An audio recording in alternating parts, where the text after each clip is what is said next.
گناہگار، جو نیک نما نہیں ہے وہ بھی گناہگار ہے۔ اچھا پھر معاملے معاشرے میں تقسیم کیسے ہوئی کہ کون نیک ہے کون برا ہے؟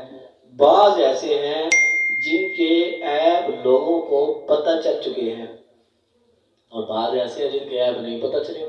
اچھا یہ اس بات پر خود کو نیک سمجھ رہا ہے کہ اس کے عیب لوگوں کو نہیں پتا، اور دوسرے کی برائیاں یوں منہ بھر بھر کے کرتا ہے جیسے پیدا ہونے سے لے کر کے آج کی سانس تک اس نے کبھی گناہ کا منہ ہی نہیں دیکھا۔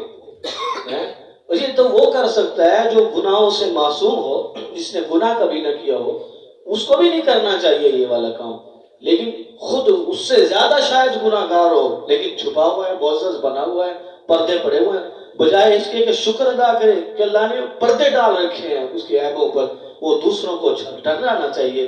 وہ اللہ کے بندوں کے عیب اچھالتا ہے، اللہ تعالیٰ اس کے اچھال دے۔ اس کے بعد ارشاد فرمایا وَلَا يَغْتَبْ بَعْضُكُمْ بَعْضًا، ہے جی، اس کے بعد ارشاد فرمایا کہ تم جو ہے مسلمانوں کے عیب کی جو ہے توبے نہ پڑھو، ہے جی، وَلَا تَجَسَّسُوا وَلَا يَغْتَبْ بَعْضُكُمْ بَعْضًا۔ بعض گمان ایسے ہیں جو گناہ ہیں۔ اچھا گمان کے بارے میں تھوڑی جو ہے تفصیل اور بھی ہے۔ اللہ عز و جل کے بارے میں سوچنا منع ہے، اللہ تعالیٰ کے بارے میں سوچنا، اس کی ذات کے بارے میں سوچنا، وہ کب سے ہے، ایسے سوال میں سوال نہیں کرتا، دہراؤں گا تو کسی کے ذہن میں کوئی سوال پھنس گیا تو پھر کیا کریں گے، اسے نکالنا بہت مشکل ہو جائے گا۔ تو اللہ کی ذات کے بارے میں سوچنا منع کیا گیا ہے۔ اللہ عز و جل کی تخلیق اور مخلوق کے بارے میں جو ہے وہ سوچ سکتے ہیں۔ اس کے بعد شاہ وَلَا تَجَسَّسُوا، کان نہ لگاؤ بھائی کسی کے کھڑکی پر، کسی کے دروازے پر گزرتے ہوئے کان نہ لگاؤ، کسی کی کال چل رہی ہو کان نہ لگاؤ، وہ سن تو رہا ہے وہیں پر، وہ بیچارہ اسے کیا پتا کہ آپ کہاں، کوئی میسج کسی کا آیا ہو اس پہ دیکھنے کی اجازت نہیں ہے۔ جس نے کسی کی تحریر بغیر اجازت دیکھی اس نے جہنم کی آگ کو دیکھا اس نے، جی بے شک موبائل پہ میسج ہی ہو، اگر کسی کے غلطی سے موبائل آپ کے پاس آ جائے، کوئی بیچارہ شریف آدمی آپ کو دے دے تو آپ کا کام نہیں بنتا گیلری میں چلے جائیں، اس کی پوری پھرول دیں، اس کی ان باکس میں چلے جائیں، واٹس ایپ چیک کریں اس کا پورے کا پورا۔ یہ سخت گناہ ہے بھئی، یہ اللہ نے پردے پا رکھے ہیں اس کے عیبوں پر، آپ اس کو اچھالنے کی کوشش کر رہے ہیں، اس کو کھولنے کی کوشش کر رہے ہیں۔ آپ اپنے بھائی کا بھی میسج جو ہے وہ نہیں دیکھ سکتے، دوسرے کا مسلمان کا دیکھنا دور کی بات ہے، اسے پاسورڈ لگا رکھا ہے، اس کا حق ہے، اس کا موبائل ہے، ٹھیک ہے، آپ بھی نہ دکھائیں اس کو، اور دکھانے کا حکم بھی نہیں ہے، اپنے عیب کسی کو بتانے کا حکم بھی نہیں ہے، گناہ بتانے کا حکم نہیں ہے۔ میں تو یہ گناہ کرتا ہوں، بعض کہتے ہیں کہ ہم نے تو پوری زندگی کی بہاریں دیکھی، ہم نے سارے رنگ دیکھے، ہم نے شراب پی، ہم نے کوئی نشہ نہیں چھوڑا تھا، تو یار تو بات استغفر اللہ، اور اللہ نے پردہ ڈال رکھا ہے، وہ بندہ آپ کو نیک سمجھ رہا ہے، اللہ نے مہربانی کر رکھی ہے، آپ کہہ رہے ہو نہیں بھائی میں تو سارا کچھ اس کو بتا کے رہوں گا، اپنا گواہ بن جاتا ہے بندہ۔ منع کیا گیا ہے عیب بتانے سے، اپنے عیب نہ بتاؤ، اللہ کو پسند نہیں ہے یہ میرا بندہ یہ بدنام ہو، اللہ کو پسند نہیں ہے۔ اس کے بعد فرمایا وَلَا يَغْتَبْ بَعْضُكُمْ بَعْضًا، بس آخری بات فرمایا ایک دوسرے کی غیبت نہ کرو۔ کیا تم یہ پسند کرو گے؟ أَيُحِبُّ أَحَدُكُمْ، کوئی تم میں سے یاکل یہ کھائے لحم اخیہ، کسی اپنے بھائی کا گوشت ہے، اپنے مردہ بھائی کا گوشت کھائے، میتن مرے ہوئے کا، فَكَرِهْتُمُوهُ، فرمایا تم کبھی بھی نہیں ایسا کرو گے، تمہیں کراہیت آئے گی، تمہیں گھن آئے گی اس بات سے، وہ بھی بھائی کا، وہ بھی مرے ہوئے بھائی کا گوشت کوئی کھا سکتا ہے؟ بتائیے کھا سکتا ہے کہ گوشت مرے ہوئے بھائی کا؟ فرمایا نہیں، اتقوا اللہ، فرمایا ڈر اللہ عز و جل سے، گویا مردہ بھائی کا گوشت کھا رہا ہے۔ بھائی تو سارے ہیں، پچھلے آیت میں بتا چکا ہوں، جو شروع سے بیٹھے ہیں وہ جانتے ہیں، انما المؤمنون اخوۃ، سارے بھائی ہیں مسلمان، ٹھیک ہے جی۔ اب کسی کی اگر وہ برائی کرتا ہے مسلمان کا، گویا وہ مرے ہوئے کا انسان کا گوشت کھا رہا ہے وہ سب۔ آج ہمیں صاحبوں جہاں اور برائیاں آئی ہیں، یہ تو اتنی زیادہ آئی ہے، اتنی زیادہ آئی ہے کہ اس سے زیادہ میں اس وقت نہیں سمجھتا کوئی گناہ ہم سے ہوتا ہو۔ یہ گناہ یکساں ہوتا ہے، یہ عام دنیا دار لوگوں میں بھی ہوتا ہے، یہ نیک لوگوں میں بھی ہوتا ہے، یہ سب میں یہ گناہ ہوتا ہے، یہ گناہ عام ہے، اس کو گناہ نہیں سمجھا جاتا ہے۔ عورتوں میں زیادہ ہوتا ہے اور مردوں میں بھی اب تو بہت زیادہ، باتونی لوگ ہیں جی۔ میں مشورہ دیتا ہوں آپ جو ہے کسی کا ذکر کریں ہی نہیں، آپ اپنے سامنے کسی کے سامنے بات آپس میں دو لوگ بیٹھے ہونا نہ کریں دوسرے کا ذکر، ایویں اصل میں ستا اتنا رکھا ہے ایک دوسرے کو ہم نے لوگوں نے، جب وہ ذکر کرتے ہیں اس کی برائیاں ہی نظر آ جاتی ہیں۔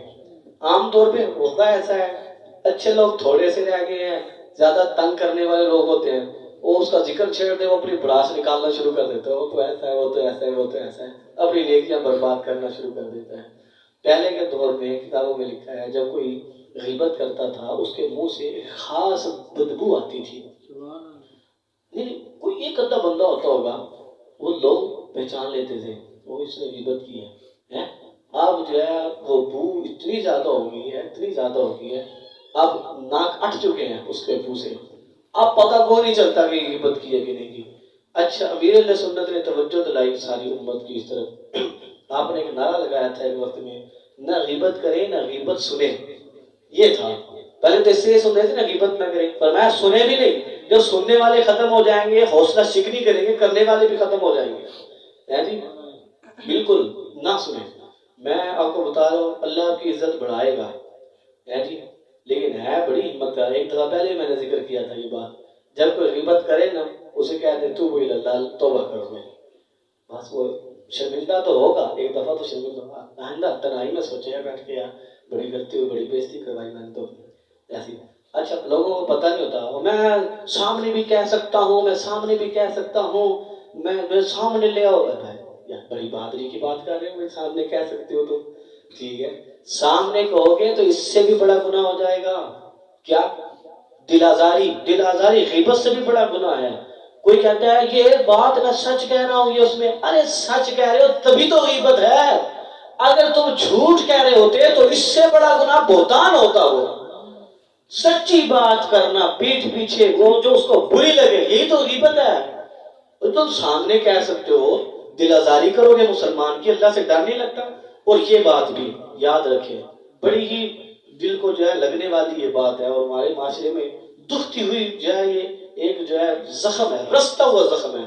کسی بندے کو اس کے گناہ پر لوگوں کے سامنے شرمندہ نہ کرو، نہ کرو شرمندہ اس کو۔ اصلاح کا پہلو الگ ہے، وہ الگ طریقے ہوتے ہیں، شرمندہ کرنا الگ ہوتا ہے، یعنی اسے آر دلانا۔ اور بالخصوص ایسے گناہ پر جس کے بارے میں لگ رہا ہو کہ یہ چھوڑ دیا اس نے، اب نہیں کرتا، توبہ کر لیا اس نے۔ حدیث میں آیا اگر کسی نے مسلمان بھائی کو ایسے گناہ پر شرمندہ کیا جس سے وہ توبہ کر چکا ہو، اس کی نحوست اب اس کے اوپر یہ آئے گی، یہ اس وقت تک مرے گا نہیں جب تک کہ خود اس گناہ میں ملوث نہ پایا جائے۔ اب اس پر یہ نحوست آ جائے، ہمیں نہیں پتا بھائی، کیا پتا ابھی تھوڑی دیر پہلے توبہ کر کے دل میں توبہ ہو جاتی ہے، کوئی سرٹیفکیٹ تھوڑا بنوانا پڑتا ہے کورونا ویکسین کی طرح، اس کا تو کارڈ بنتا ہے تب مانتے ہیں، اس سے پہلے مانتے نہیں، اس کا تھوڑی بنوانا پڑتا ہے ابھی یہ دکھاؤ بھائی میں فلاں گناہ تمہیں پتہ ہے نا میں کرتا تھا، میں نے توبہ کر لی، اب نہ مجھے کہنا، یہ تو نہیں ہوتا۔ اللہ کا بندے کا معاملہ ہے، کیا پتا توبہ کر کے آ گیا۔